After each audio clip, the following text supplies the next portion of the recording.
Entonces dice la Biblia, recibimos nuestra vana manera de vivir de nuestros padres. Hoy hablamos en ese tiempo de pecado. Y cuando hablamos de pecado, muchas veces la iglesia hemos ahuyentado a la gente de esta palabra. La hemos hecho tan mala la palabra. Y la verdad que el pecado en sí es malo. Pero la hemos todavía metido más desastre.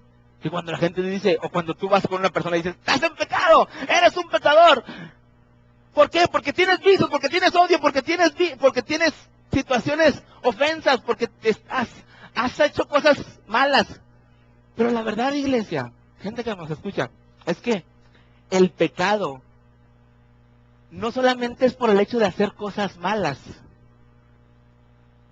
pero el pecado es una herencia que estoy recibiendo desde la desobediencia de Adán y Eva. ¿Ok? Entonces la gente, cuando le decimos, estás en pecado, mucha gente puede decir, no, yo estoy bien. Y otra gente que sí está en vicios, metido en problemas en contra de la voluntad de Dios, pues sí reconoce que está en pecado. Pero cuando la gente piensa que está bien, que tiene un buen trabajo, que tiene una buena casa, que tiene una buena familia, ¿cómo le haces entender que está en pecado? El asunto es que estamos en pecado no porque practiquemos el pecado, sino porque es una herencia ya que tenemos. Lo practique o no lo practique, es mi herencia. ¿Qué haces con una herencia? Pues nomás te cae. Así como estás, con esa nariz, con esas orejas, con este pelo. Es una herencia. ¿Te gusta cómo eres? ¿Te gusta tu apariencia física? Pues échale la culpa a tus papás. Mira, qué chulo, salió como el abuelo. Abuelió. Pues son herencias. ¿Y qué le puedo hacer? Es mi herencia, pues, ¿para dónde me hago? Entonces el pecado es una herencia. Y sea muy malo, o no sea tan malo, tengo una herencia de pecado. Y estoy viviendo acá abajo. ¿Ok? Y acá abajo, en esa herencia de pecado, te lo voy a repetir, tenemos posesiones, tenemos familia, tenemos estudio, tenemos trabajo, vamos a la iglesia. Pero ¿cómo me regreso allá al cumplimiento de propósito? ¿Cómo me regreso al lugar, al plan original de Dios para mi vida? ¿Qué tengo que hacer? ¿Cómo le hago? No puedo llegar.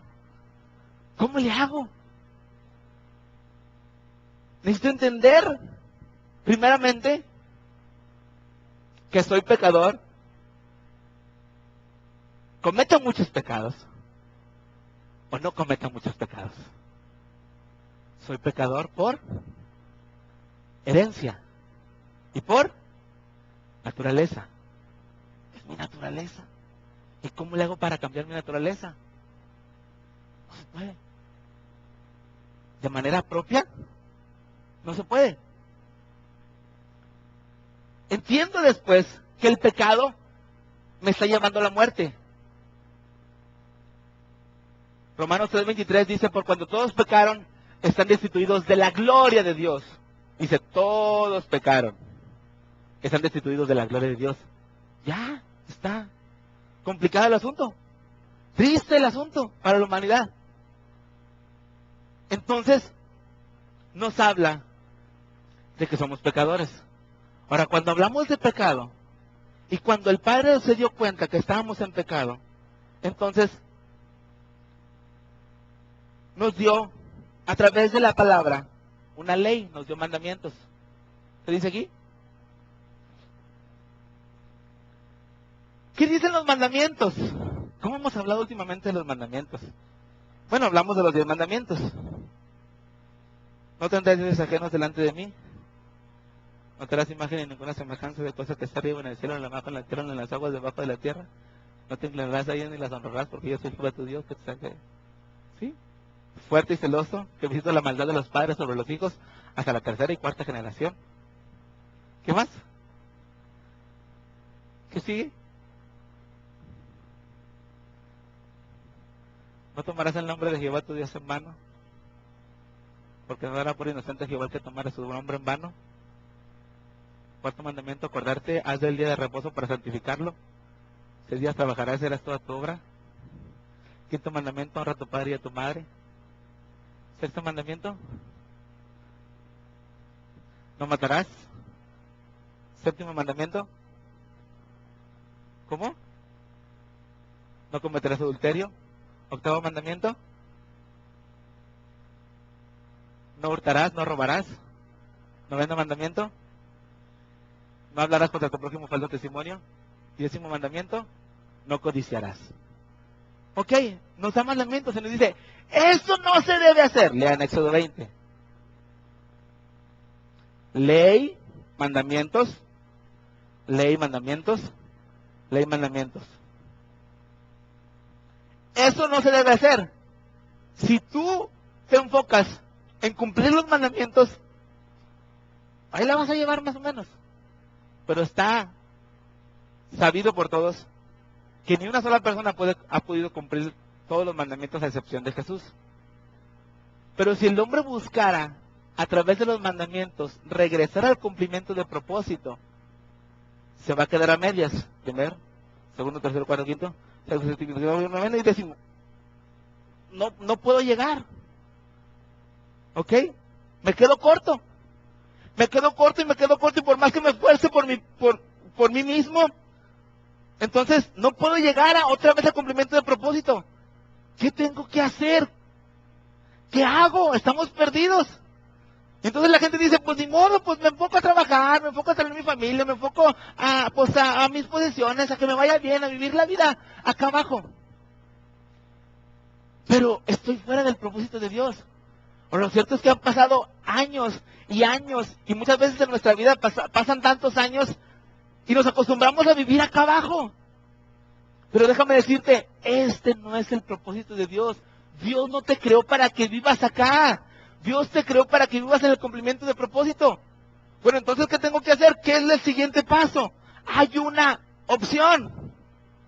O la única opción, el único medio, que es... ¿Qué dice aquí? Díganlo fuerte. Jesús. Salvación por gracia. Jesús su primer paso. Jesús segundo paso. Jesús tercer paso. Jesús cuarto paso. Jesús quinto paso. ¡Tarán! Y Jesús me llevó a salvación. ¿Sí? Salvación, todos digan salvación. Ahora sí que como hemos jugado a las escondidas. Salvación por mí. Díganlo fuerte, nunca jugué a las escondidas. A ver, yo voy a contar y ustedes se esconden. 1, 2, 3, 4, 5, 6. Salvación por mí. Eso fue lo que hizo Jesús por nosotros. Lo que la ley no podía hacer, no me alcanzaba, aunque la cumpliera toda, no me alcanzaba, no podía llegar, y apenas estaba cumpliendo uno, y ya estaba fallando el otro, pero gracias a Dios por Jesús, gracias a Dios por Jesús, porque me dio salvación. Ok, cuando uno viene a Jesús, Jesús es la puerta para regresar a Dios, regreso a Dios a través de salvación, pero aquí en salvación todavía no estoy en cumplimiento de propósito. El hecho de que una persona sea salva no quiere decir que está en el ideal de Dios. El hecho de que una persona sea salva está en la vida, pero no está en el cumplimiento de propósito. Amén. Jesús me llevó a ser salvo. Gracias a Dios por Jesús. Volvemos a repetir Juan 3:16, porque de tal manera amó Dios al mundo, que dio a su Hijo unigénito, para que todo aquel que en él cree no se pierda, mas tenga vida eterna. Soy salvo. El primer paso para regresar a Dios es tener a Jesús en mi corazón. Pero déjame decirte una vez más, esto no es todo.